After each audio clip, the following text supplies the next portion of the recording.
से, सुमन की चीखों से गूंज उठा। लेकिन आज की रात सुमन की चीखों को सुनने वाला वहां पर कोई भी नहीं था। अगर वहां पर कोई मौजूद था तो बस हरिया, जो कि अब एक भेड़िए में बदल चुका था। सुमन के बालों को पकड़कर घसीटते हुए वो जंगल के बीचों बीच एक जगह पर ले जा रहा था। अगली सुबह गांव में।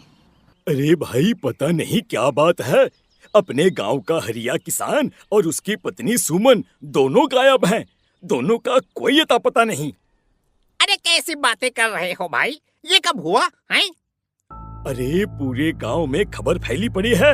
कल रात को दोनों खेत की तरफ जा रहे थे, लेकिन लौटकर आए ही नहीं। तो हो सकता है अपने खेत पर होंगे। पूरा गांव ढूंढ कर आया है भाई। जानते हो क्या मिला वहां पर? क्या हुआ भाई? क्या मिला? बताओ हमें, क्या मिला? अरे हरिया की पत्नी सुमन के कपड़े पड़े हुए थे। शरीर का एक एक कपड़ा फटा हुआ झोपड़ी के बाहर पड़ा था, लेकिन दोनों पति पत्नी का कोई पता ठिकाना नहीं था।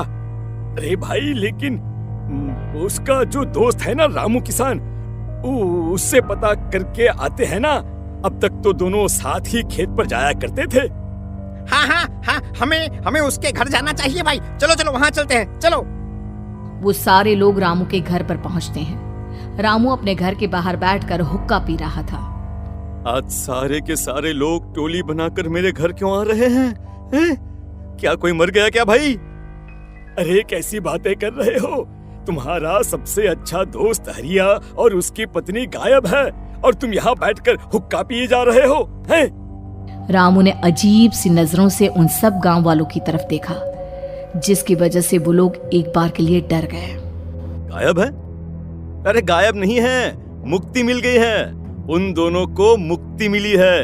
इस दुनिया में आकर हर इंसान पाप करता है और उसे उसके पापों के लिए मुक्ति मिलना बहुत जरूरी है। अरे ये कैसी बहकी बहकी बातें कर रहे हो भाई, हैं? और इसका चेहरा अजीब सा क्यों लग रहा है? लगता है दोस्त के मरने का गम बैठ गया है। पागल हो गया है शायद ये पागल। ये बात सुनते ही रामू चीख कर जोर से चिल्लाते हुए कहता है, पागल मैं नहीं हूँ, पागल तुम सब हो। और ये शैतानी जंगल अब तुम में से किसी को नहीं छोड़ने वाला, सबको खा जाएगा। याद रखना मेरी बात। शैतानी जंगल? कैसा शैतानी जंगल? लगता है रामू पागल हो चुका है। हमें यहाँ से चलना चाहिए भाई। चलो। तभी रामू की पत्नी बाहर आती है। नहीं, आप लोग इनकी बात का बुरा मत मानिए। 2 दिन पहले हरिया के साथ खेत पर गए थे। जब से वहाँ से आए हैं तब से ऐसी ही बातें कर रहे हैं। भगवान जाने ऐसा क्या देख लिया उन्होंने, खेत में कुछ भी बड़बड़ाते रहते हैं। लेकिन गांव के लोगों ने कमला की कोई बात नहीं सुनी और वो सब वहां से चले गए।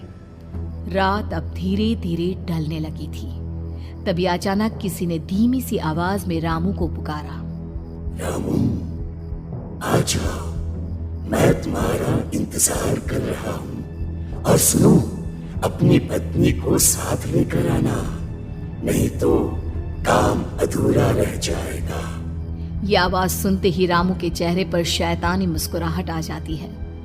वो धीमे कदमों से अपने घर के अंदर आता है। क्या हुआ? तबीयत ठीक है ना अब आपकी? मैं तुझे अपने साथ खेत पर ले जाने आया हूँ, चल। मैं तुम्हारे साथ कहीं नहीं जाने वाली। मुन्ना गहरी नींद में सो रहा है और उसे अकेला छोड़कर मैं तुम्हारे साथ खेत पर नहीं आ सकती। वैसे भी तुम्हारे उन खेतों में भगवान जाने कौन सा राक्षस घूम रहा है, मुझे तो डर लगता है। रामू गुस्से में दांत पीसता अपनी झोपड़ी से बाहर आ जाता है और कमला गहरी नींद में अपने बच्चे के साथ सो जाती है। तभी अचानक रात को रामू की झोपड़ी के ऊपर एक साया वही गाना गुनगुनाते हुए घूमने लगता है जो हरिया के मोबाइल में बजा करता था। मैं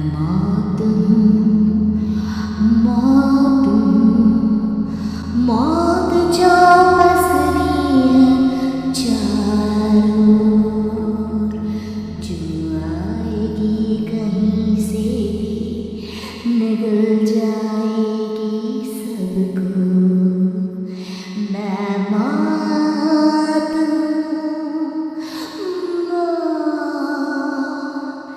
अब मैं छोड़ूंगी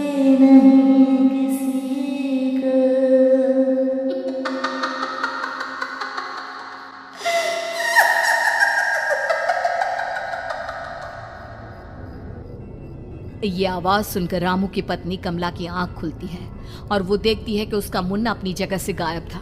कमला चीखते हुए बाहर दौड़ कर आती है। वहां पर उसने देखा कि रामू ने अपने बच्चे को झोपड़ी के बाहर एक पेड़ से उल्टा लटकाया हुआ था और उसका बच्चा चीख चीख कर रो रहा था। वहीं दूसरी तरफ एक साया बच्चे के ठीक नीचे आग जलाकर उसके चारों तरफ हैवानों की तरफ नाच रहा था। छोड़ दो मेरे बच्चे को। अरे क्या कर रहे हो तुम? शर्म नहीं आती तुम्हें अपने ही बच्चे को इस तरह मौत के हवाले करते हुए? अपना बच्चा? किसने कहा ये मेरा बच्चा है? अरे ये तो उस रामू की औलाद है, इस गांव के किसान रामू की, और मेरी दुश्मनी इस गांव के हर इंसान के साथ है। क्या? कैसी बात कर रहे हो तुम? और ये औरत कौन है? ये मेरे बच्चे को खा जाएगी। तभी अचानक से उस साया ने एक बेहद खतरनाक दिखने वाली औरत का रूप ले लिया और उसकी आंखों से आग निकल रही थी। सही पहचाना तूने, मैं तेरे बच्चे को खा जाऊंगी। अगर तू अपनी इस हैवान पति रामू के साथ जंगल नहीं आई तो मैं तेरे बच्चे को खा जाऊंगी। लेकिन क्यों? आखिर क्या चाहती हो तुम मुझसे? मुझे जंगल क्यों ले जाना चाहती हो? औरत बुरी तरह से ठहाके मार मार कर जोर जोर से हंसने लगी और साथ में रामू भी। ये तो तुझे वहां चलने के बाद ही पता चलेगा ना। अगर तू नहीं आई तो थोड़ी देर में तेरा ये बच्चा आग में जलकर मर जाएगा। चल जल्दी। नहीं, मेरे बच्चे को छोड़ दो। तुम जहाँ कहोगे मैं तुम्हारे साथ चलने के लिए तैयार हूँ। और उसके बाद उस बच्चे को झोपड़ी में लिटाकर आगे आगे वो साया चल रहा था और उसके पीछे पीछे रामू अपनी पत्नी के बाल पकड़कर उसे घसीटते हुए जंगल की तरफ ले गया। जंगल में जाने के बाद, कितनी खूबसूरत हो तुम। आज की रात बस तुम और मैं एक दूसरे के साथ रहेंगे। मुझे तुमसे बहुत डर लग रहा है। तुम्हें क्या हो गया है? तुम तो बिल्कुल ठीक थे। वो होगा जो हमारे बीच होना चाहिए। तो आओ अपने आप को मेरे हवाले कर दो। कमला ने डर की वजह से अपनी दोनों आंखें कसकर बंद कर ली थी। रामू ने बुरी तरह से चीख कर कमला से कहा, आंखें खोलो अपनी और मेरी तरफ देखो। कमला ने जैसे ही अपनी आंखें खोली उसने देखा कि रामू एक खतरनाक खूनी हैवान में बदल चुका था। कौन हो तुम? जाने दो मुझे। क्या चाहते हो मुझसे? वही जो एक आदमी एक औरत से चाहता है। मैं तुम्हारा पति रामू नहीं बल्कि इस जंगल का एक भेड़िया हूँ, और आज की रात तुम्हारे खून से अपनी प्यास बुझा जाऊं। और उसके बाद वो जंगल कमला की दर्दनाक चीखों से गूंज उठा।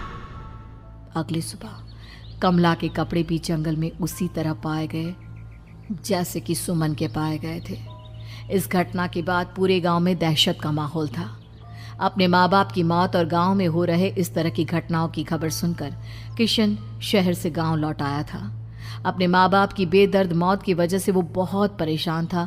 तभी अचानक उसे अपने घर में खाट के नीचे पड़ा हुआ वो मोबाइल फोन मिला जो उसने अपने पापा हरिया को गिफ्ट किया था।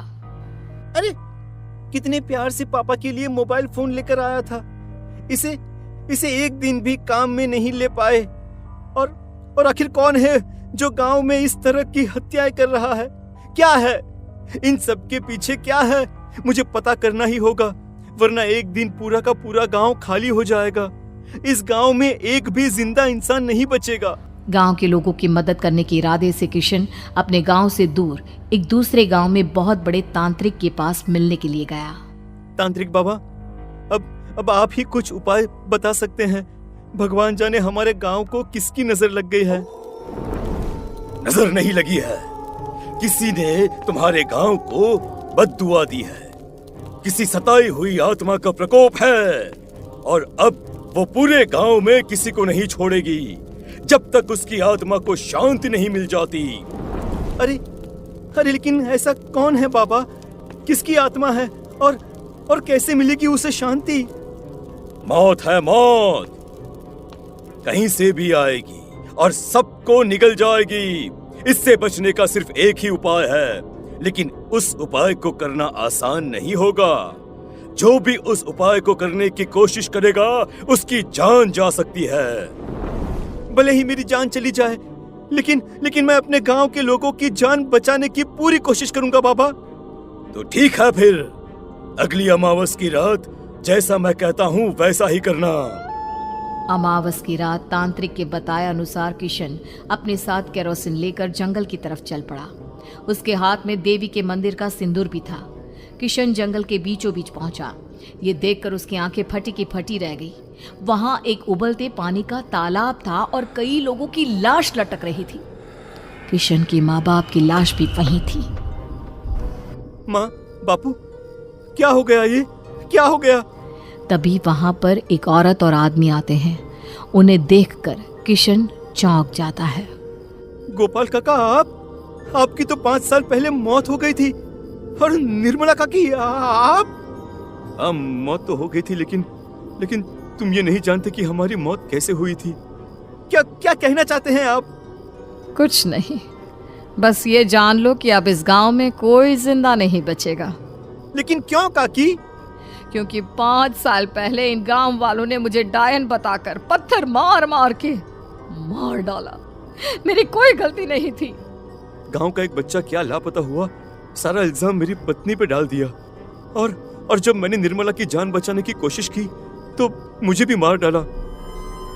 आपके साथ ये बहुत गलत हुआ काकी, लेकिन आप जो कर रहे हैं वो भी सही नहीं है ना? तुम यहाँ से चले जाओ वरना तुम भी नहीं बचोगे। हमारी आत्मा पिछले 5 साल से मुक्ति के लिए भटक रही है। चले जाओ यहाँ से। मौका देखकर किशन सिंदूर उन दोनों के ऊपर डाल देता है। उनका शरीर जलने लगता है और वो भयानक तरीके से चिल्लाने लगते हैं। अगले ही पल किशन उनके ऊपर केरोसिन डाल देता है और वो दोनों जल जाते हैं। किशन अपने माँ बाप और दूसरी लाशों का अंतिम संस्कार करवाता है और अपने घर लौट आता है। लेकिन वो अभी भी इस बात से अनजान है कि मोबाइल अभी भी बज रहा था। मैं मौत हूँ।